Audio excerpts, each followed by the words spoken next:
Hey guys, welcome back to the channel. If you're new here, I'm Coach Taryn, the founder of Different Breed, and today we're going to have a chat about a no BS approach to building pain-free functional knees. A load of people struggle with knee pain, which is why a huge amount of the largest fitness businesses have been built off fixing that exact problem. But I think it's fair to say with the 1,000 different variations of ATG, split squat and step up that people chat about, or all the different progressions, it can get a little bit fucking confusing. In reality, all you need to do is understand 3 key things to build pain-free, robust knees, and we're going to break those down today. But first, we need to have a quick chat about pain. Get ready for the pain, woman! The pain is coming!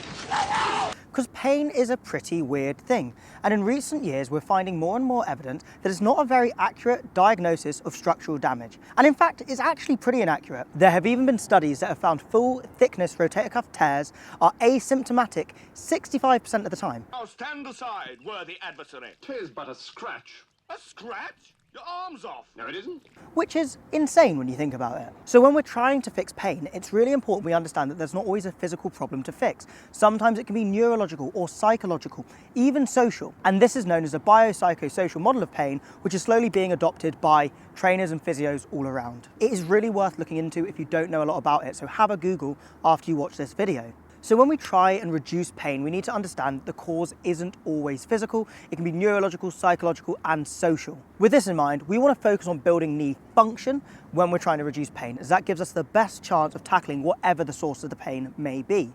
Our knees have 3 distinct functions that we're worried about, and that's flexion and extension in the sagittal plane, the absorption and redistribution of impact, and we also need the knee to be stable, allowing us to perform all sorts of other movements, such as rotation and lateral movement. So let's break down the 3 things we need to keep in mind to improve this function. Number 1, we need to build strength in deep knee flexion. And there's 2 reasons we want to do this. One of those is physiological and neurological. By training ourselves in deep knee flexion, we increase the muscle around the knee joint, we increase the thickness of the tendons, and we deliver blood to the area. This also teaches our nervous system how to coordinate in that deep knee range and produce forces, allowing our knees to deal with the forces it's going to come across in day-to-day life or maybe the sports we do. And the psychological reason that we want to be working these deep knee ranges is so that we can actually believe our knees can get there. We can trust that they can go to that range pain-free in a controlled scenario, which suggests they can go to that range pain-free in general, and we can build confidence in our knees' ability. And that genuinely can have a really positive outcome on the pain you are perceiving within your knees. The more you understand the knee is capable, the less pain you're going to experience. We can do this with really any movement that takes a knee through full range. Now, a couple of examples I would use for this is barbell back squats and ATG split squats. Both of these movements take the knee through full flexion, they create strength in flexion, but there are some key differences. There are 2 key differences between these 2 movements. Number 1, the back squat relies on load to create mechanical tension, so literally adding weight to the bar. The ATG split squat also does require loading to produce a force around the knee, but it uses levers to create more mechanical tension. By driving the knee really far forward past the toe, there is a greater lever, a greater moment around the knee joint, so the quad and the muscles around the knee need to produce a greater force to extend. So whilst they can look very different, they don't really do anything differently in terms of mechanical tension, which is the main driver of adaptation. It just depends whether you're loading it or using leverage to create the mechanical tension that we want. And the other main difference is that a squat is bilateral and an ATG split squat is unilateral. And because of these differences, there are benefits to each that come with each movement. So, for example, in a barbell back squat, you aren't just training knee flexion, but you're also teaching your body to create a great amount of neural drive because you've got a big weight on your back. It's teaching you to brace and it's teaching you to create amazing core rigidity. Flies everywhere. Fuck off, flies.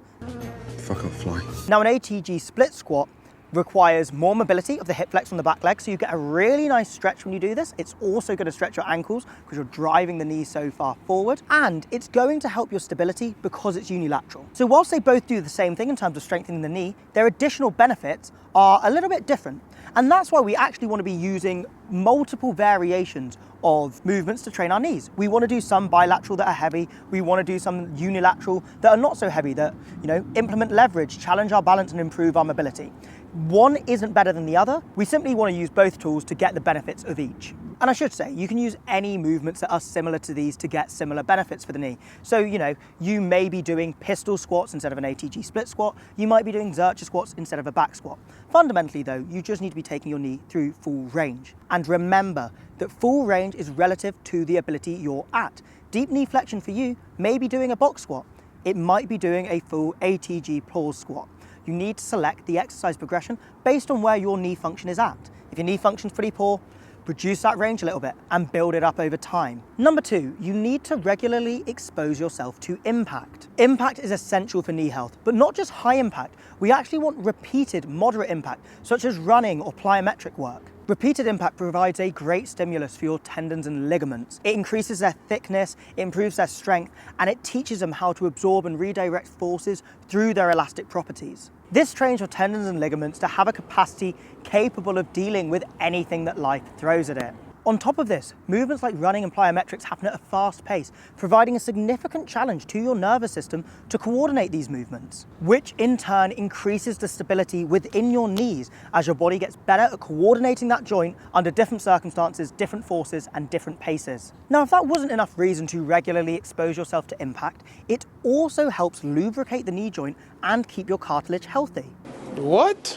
Repeated impact compresses and expands the joint, which increases blood flow to the joint, stimulates the synovial membrane, and causes the circulation of synovial fluid through the cartilage. Now, you're probably thinking, what the fuck did you just say to me, Taryn? And I'm going to tell you. Synovial fluid is just a fluid that is pumped into our knee by our body, which serves a few different purposes. So firstly, it lubricates the joint. It allows everything to move nice and smoothly.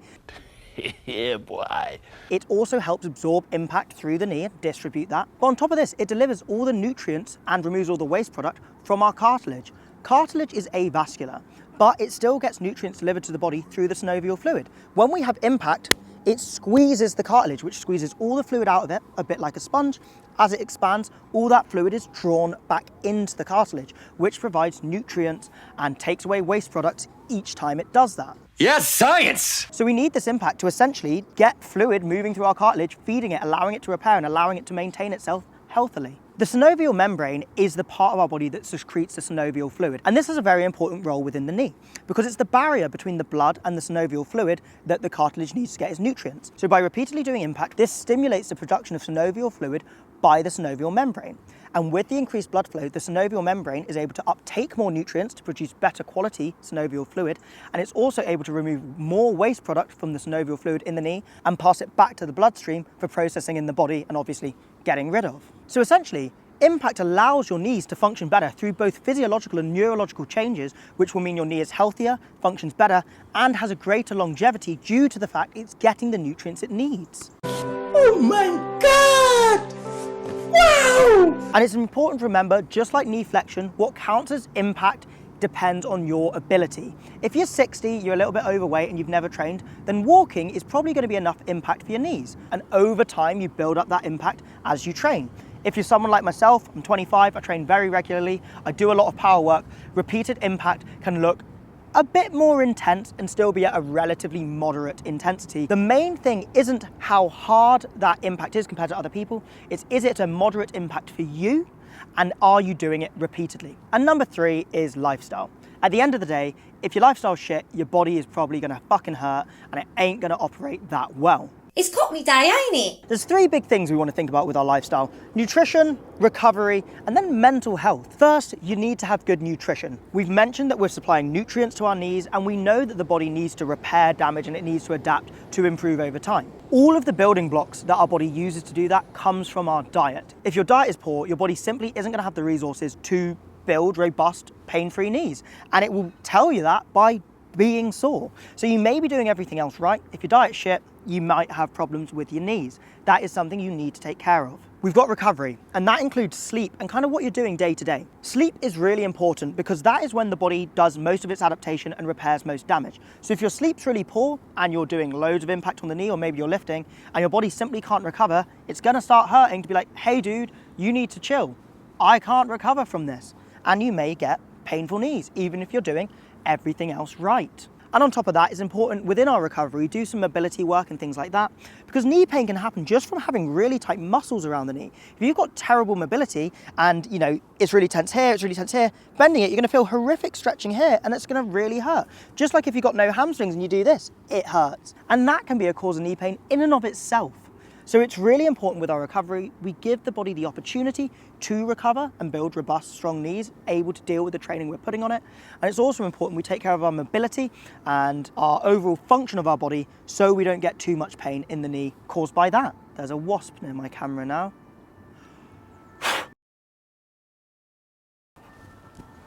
fuck off. And finally, we've got your mental health and stress. And now this may seem a bit out there, but you'll remember I told you pain isn't necessarily a physical problem. There are studies that people who feel depressed feel more pain. And we also know that poor mental health can often be linked with systemic inflammation within the body. Now, inflammation can cause more pain. It can lead to lack of function of the body. Nutrients may not get delivered correctly. So it's really important that we look after ourselves holistically. We look after our mental health and we look after our body. So we're less likely to experience pain from a psychological perspective, but also so we can avoid systemic inflammation, which can affect all our other systems and cause all sorts of problems. Those are our main three factors and how they work. But I think it's important to note that all three of these share a really common benefit, and that is psychological. By doing all of these things, you build confidence that you've given yourself and your knees the best opportunity to be healthy. You see them function under different circumstances without any issues, and over time you build the mental confidence and clarity that your knees are healthy and robust, which in turn can reduce pain if there's no physiological cause and reduce the perception of pain if you have an actual physiological injury, because you are aware that your body has capabilities and can recover. So all of these provide a really nice positive mental benefit, which can genuinely reduce pain. Hopefully that helps you guys understand a little bit more about how we need to approach training our knees to ensure that they are functional and pain-free. If you've got any questions, stick them down in the comments and I will be replying. And of course, please subscribe if you want to see more videos like this. Thanks for watching, guys. I will catch you next week.